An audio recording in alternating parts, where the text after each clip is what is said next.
I'd like to say welcome to you all. This is the third and final day of Pija, a literary festival in Accra, the 2020 edition.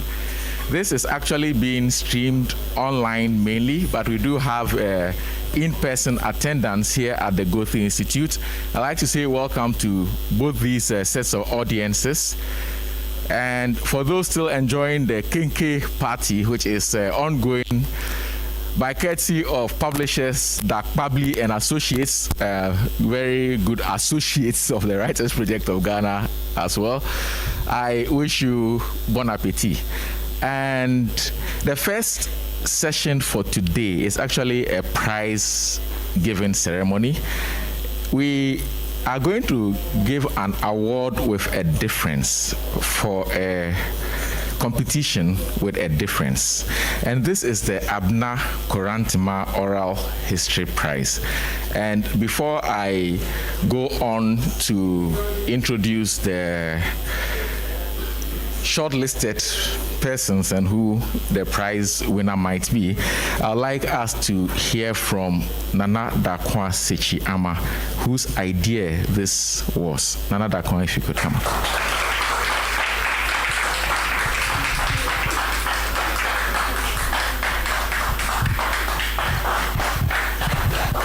Thank you very much. Just imagine that I'm smiling behind the mask because I really am.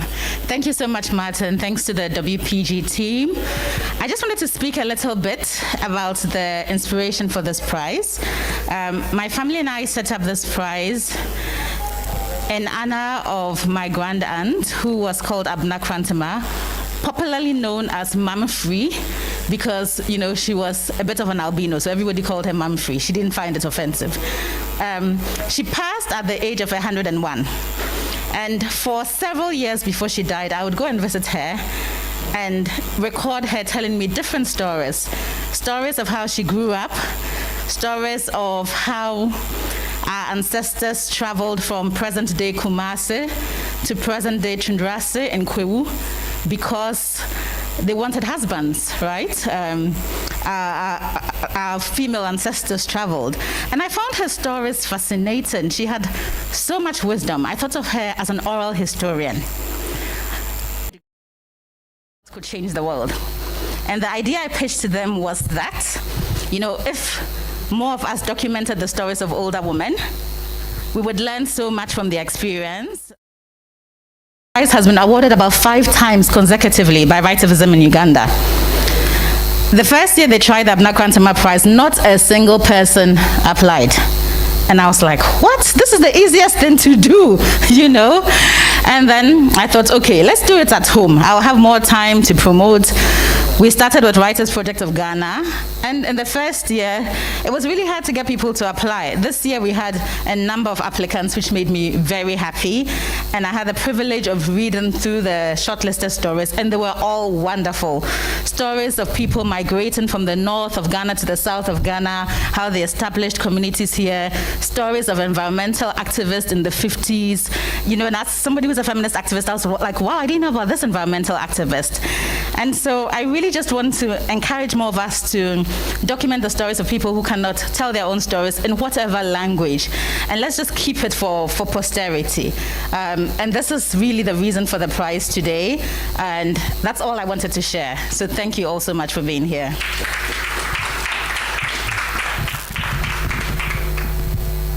Thank you very much, Nana Dakwah Sechi-Ama. Thank you. And yes, indeed, when we first ran this prize, we were quite surprised that nobody actually submitted anything. And this year, what we did was to intensify the publicity, and interestingly we started getting actual submissions, and so I do know that going forward the 2021 edition and editions after that will be properly subscribed. I envisage a time when we will be counting subscriptions in the hundreds. But for this year, the submissions were really, really interesting. And I would like at this point in time for us to listen to just very short snippets of the short-listed submissions. If we can do maybe 30 seconds to 1 minute of each, and then we will come for the awards ceremony itself. Yebo banchi mpotopoto nane de wokum nam bebre nane ye wonam ye de agum me ne me bra keto aba ko pe ye hyewo efedi aswetama azise me ware ntina azise me ba ani me kra me brother nam na me ba me papa nchen wo esamanka si wo na me ko me krom ndi me ko me krom na me ko hu abranti bi so be ware me na me be bo me papa amane na oko hu ebusuafo ni oko hu ebusu. I am here with Madam Florence Obobia. She was born on the 21st of October, 1939, and she is 81 years.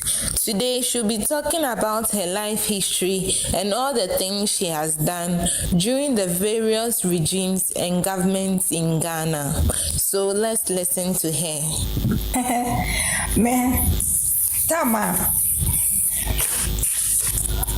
Tama mi kuro ware me na ye Samankase ne wo me nti ho na me papa ne me maame nyina ye ote na ye te wa na me brother me ko asimfo su elem ko di won achia ko turu wo mama won na me papa se obe school mfaso ni so nti me hu sa ne ameyen na ne eja. I was born to Mr. and Mrs. Ohene, who were teachers in the Volta region of Ghana. But I was born in our village, which is Abutia. And I lived with them till I was 5. And I was sent to my grandmother in the village to go to school. So I started school in the village in 1950. Nè, bây giờ là cô, mấy họ nó lên là đồ, hoa mà thì họ luôn luôn, ta xa ra đấy, nên nó sử dụng nhanh nhẹ rồi, lên lên quả bình nhâm này, đây là quả bình nhau bột, nằm bắt được kia rồi, bắt là giá này, na hawa em achimata mene, na hawa hamnya achimata mà cho con này vậy.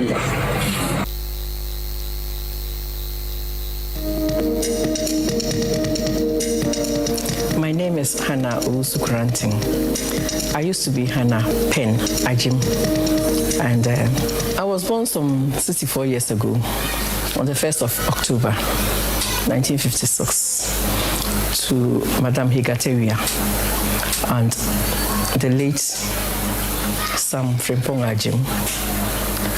My father used to work with a water company. And so I started growing in the rural community. In fact, my basic education was in 6 schools because of the numerous transfers. Okay, so we had just very short selections from the shortlisted audios. The audios can be made available.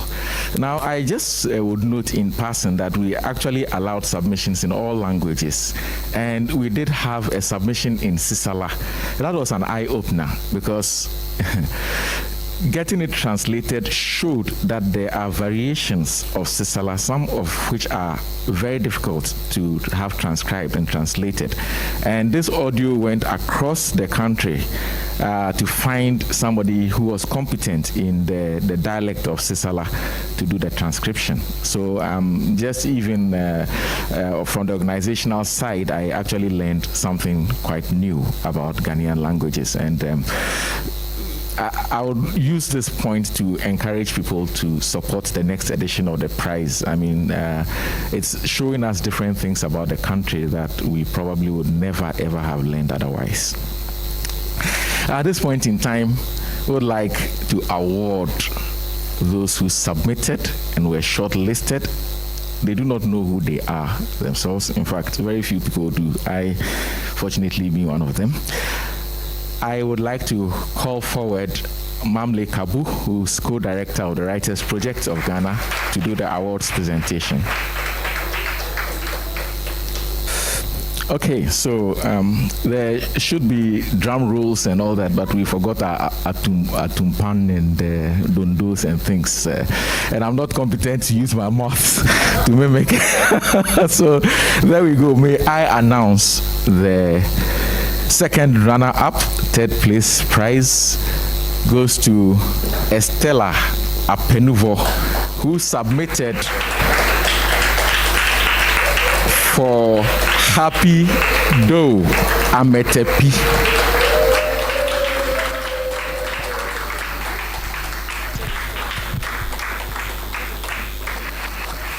Congratulations. Now, may I call forward the first runner-up, second place winner, Jovia Salifu, who submitted for Elizabeth Ohene. Jovia Salifu.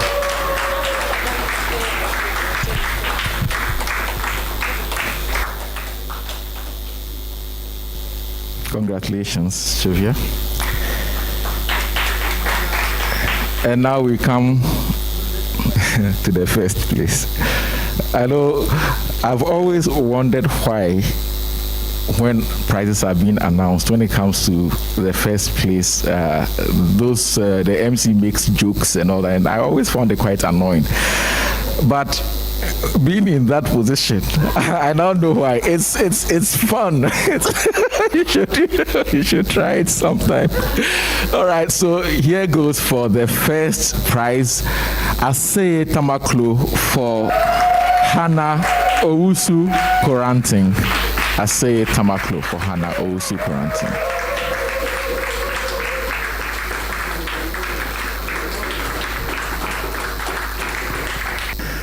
All right, and congratulations to you all. So first place, Aseye Tamaklo for the narrator, Hannah Owusu Koranting. We have first runner-up, Jovia Salifu for Elizabeth Ohene. And then Estella Apenuvo took the third place for with the narrator, Happy Do Ametepi. Congratulations.